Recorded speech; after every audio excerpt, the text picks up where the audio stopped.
안녕하세요. 클라이맥스TV의 조스입니다. 본격적으로 들어가기 앞서 구독과 좋아요, 알람 설정까지 꾹 눌러주시기 바랍니다. 태양님, 요새 드라마 스토브리그가 굉장히 핫합니다. 모든 면에서 망가진 드림즈라는 팀에 젊은 단장이 부임하면서 팀을 살려나가는 이야기죠. 야구계의 현실을 사실적으로 묘사하면서도 드라마적인 요소를 잘 살려 큰 인기를 끌고 있습니다. 그런데 드라마가 인기를 끌수록 드림즈의 백승수 단장이 인기를 끌수록 화제가 되는 사람이 있습니다. 바로 롯데 자이언츠의 성민규 단장입니다. 그렇습니다. 롯데자이언츠와 드림즈, 그리고 백성수 단장과 성민규 단장 사이에는 분명한 공통점들이 있습니다. 일단 단순히 성적만 나쁜 팀이 아니라 굉장히 오랜 시간 동안 망가져와서 부조리가 만연해져 있다는 부분이 일치하죠. 그런 팀에 강력한 개혁 의지를 가진 젊은 단장이 부임했다는 점도 같습니다. 거기에 지성준 트레이드나 안치홍 영입 등 성민규 단장의 최근 행보가 롯데 팬들에게 진정성 있게 다가왔고, 그것이 지지로 이어지면서 성민규 단장이 마치 드라마 속 주인공 같다는 이야기가 계속해서 나오고 있는 상황입니다. 그래서 오늘 준비한 특집은 성민규 단장 편입니다. 태양님과 함께 성민규 단장의 양력과 롯데 단장으로서의 행적을 소개하고, 과연 성민규 단장의 행보가 진정으로 롯데를 살릴 수 있을지 심층 분석하는 시간을 가질 겁니다. 태양님, 먼저 성민규 단장의 선수 시절에 대해 소개해 주시겠어요? 모르는 분들이 상당히 많지만 성민규 단장 역시 선수 출신 단장입니다. 한국 프로야구에 선수로 이름을 올린 적이 있습니다. 다만 순탄하게 입단한 것은 아니고 우여곡절이 많았죠. 대구 상고를 졸업했는데 팀 자체의 전력이 상당히 강력해서 2학년 때 청룡기를 우승했고 3학년 때는 준우승을 했습니다. 자연스럽게 대구 상고의 선수들도 스카우트들에게 큰 관심을 받았습니다. 성민규 단장보다 1학년 선배였던 에이스 장준관 선수는 LG 트윈스의 2차 1라운드로 입단해서 계약금으로 2억 8천만 원을 받았고, 같은 학년 에이스였던 이정호 선수는 삼성의 1차 지명으로 입단해서 계약금만 5억 이상을 받았죠. 그 외에도 주축 멤버들은 전부 프로 지명을 받은 것에 반해서 성민규 단장은 프로 지명을 받지 못했습니다. 어떤 이유 때문에 프로 지명을 받지 못했나요? 간단하게 말해서 야구를 잘 못했다고 봐야죠.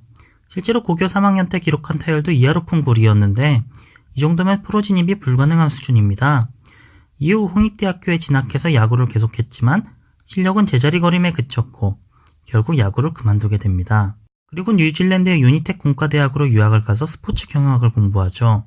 이때 대학교의 야구부에서 취미로 야구를 하다가 뉴질랜드 대표팀에 발탁되게 되고 호주에서 열린 영연방 야구대회에서 2년 연속 MVP를 수상하게 됩니다. 이 모습을 보고 미국 코네티컷에 있는 웨슬리안 대학교에서 성민규 단장을 스카우트해 갑니다.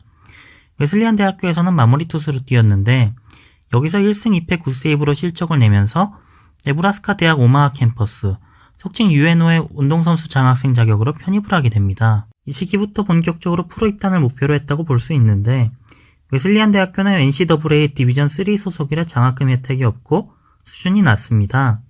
자연스럽게 주목받기 어려운 환경이죠. 반면 UNO는 당시 NCAA 디비전 2 소속이라 장학금 혜택이 있고 경쟁력이 더 높았습니다. 당연히 코치진의 수준도 더 높았죠. 이때 UNO 야구팀의 감독은 메이저리그 출신 밥 헤럴드 감독이었습니다.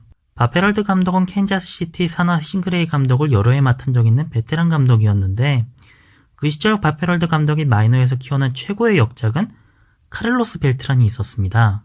혹시 메이저리그 신인왕과 9번의 올스타에 빛나는 그 카를로스 벨트란 선수 말인가요? 네, 그렇습니다. 아시다시피 벨트란은 스위치 히터죠. 실제로 밥 헤럴드 감독은 스위치 히터를 육성하는데 일가견이 있었다고 합니다. 성민규 단장에게도 다시 타자를 맡기면서 스위치 히터로 변신하게 만들죠.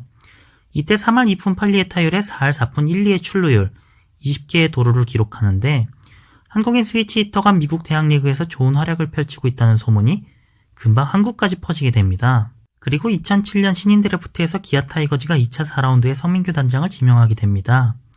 해외 아마야구 출신이 한국 프로야구에 드래프트로 입단한 것은 성민규 단장이 처음이었습니다. 그만큼 이례적인 사건이었죠. 성민규 단장이 기아 타이거즈 선수였다니 처음 알았어요. 기아에서는 얼마 정도 있었나요? 모르시는 게 무리도 아닌 것이 성민규 단장과 기아 타이거즈의 인연은 오래가지 못했습니다. 굉장히 수직적이었던 당시 기아의 라커룸에 적응하지 못했다고 하죠. 입단 1년 만에 방출돼서 시카고 컵스에 입단합니다만 싱글 A에서 단 5타석만 소화한 끝에 한계를 느끼고 현역에서 은퇴하게 됩니다. 그리고 코치로 제2의 인생을 살게 되죠. 그러다가 코치와 스카우트를 병행하게 되는데 이때는 이미 컵스가 한국인 유망주들을 많이 보유하고 있던 시절이었습니다. 이대훈 선수, 하진원 선수, 정수민 선수, 김동엽 선수, 나경민 선수, 김진영 선수가 컵스 소속이었고 이학주 선수도 본래 컵스 소속이었죠. 다만 시기상 성민규 단장은 이 선수들의 영입에는 관여하지 않았습니다. 그럼 성민규 단장이 직접 영입한 한국인 유망주는 어떤 선수가 있었나요? 성민규 단장이 직접적으로 영입에 관여한 건 충원고 출신 손호영 선수와 장충고 출신 권강민 선수가 있었습니다. 손호영 선수 같은 경우에는 센스가 좋아서 투타 겸업을 하긴 했습니다만 특출난 점은 없었습니다. 고교 3학년 때 타율도 2할 1푼 6리에 그쳤고 수비도 잔실수가 많은 편이었습니다. 자연스럽게 프로 지명을 받지 못했고 대학 야구에서도 3할을 넘기지 못하다가 스스로 야구를 그만둔 케이스였기 때문에 성민규 단장의 선택에 우려를 표한 야구인들이 많았죠. 그리고 이 우려는 현실이 됩니다. 손호영 선수는 공수 모든 면에서 부진한 모습을 보였고 결국 투수로 전향까지 해보지만 8.10이라는 끔찍한 방어율과 함께 미국 무대를 떠나게 됩니다. 성민규 단장의 스카우팅이 실패한 케이스였군요. 그렇다면 권광민 선수는 어땠나요? 권강민 선수는 좀 다른 경우였죠. 2학년 때 이미 고교 야구를 폭파했던 특급 유망주였습니다.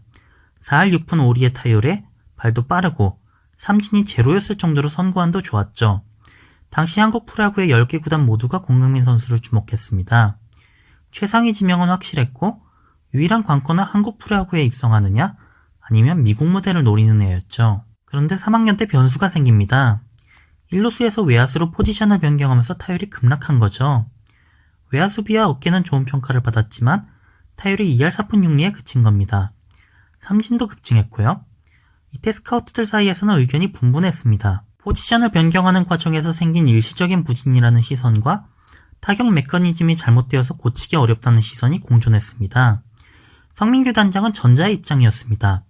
그리고 120만 달러라는 거액의 계약금을 안기면서 권강민 선수를 영입하죠.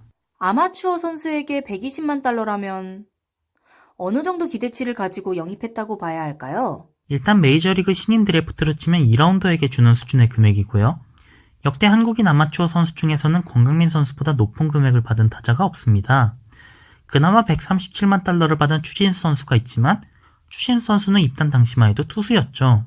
그 외에도 박찬호 선수가 LA 다저스에 입단할 때 120만 달러를 받았으니까 말 그대로 성민규 단장은 권강민 선수에게 올인한 겁니다. 이때 성민규 단장의 선택에 의구심을 표하는 야구인들이 적지 않았습니다. 특히 동아일보 황규인 기자는 조금 돌려서 말했지만 강한 어조로 성민규 단장의 선택을 비판했습니다. 그러자 성민규 단장은 황규인 기자에게 직접 전화를 겁니다. 그리고 권강민이 3년 안에 메이저리그에 들어가지 못하면 내 손에 장을 지지겠다 라고 말했다고 하죠. 그만큼 확신이 있었던 겁니다. 그러나 권강민 선수는 로우 싱글에서 1할대를 치는 등 부진을 면치 못하다가 2019년 초에 방출을 당합니다. 딱 성민규 단장이 약속했던 3년이 지난 시점이었죠. 이번에도 스카우팅은 성공하지 못했군요. 태양님, 질문이 생겼어요. 성민규 단장은 처음부터 롯데 자이언츠의 단장 후보로 꼽혔던 건가요? 처음부터 단장 후보로 거론되었던 것은 아니었습니다.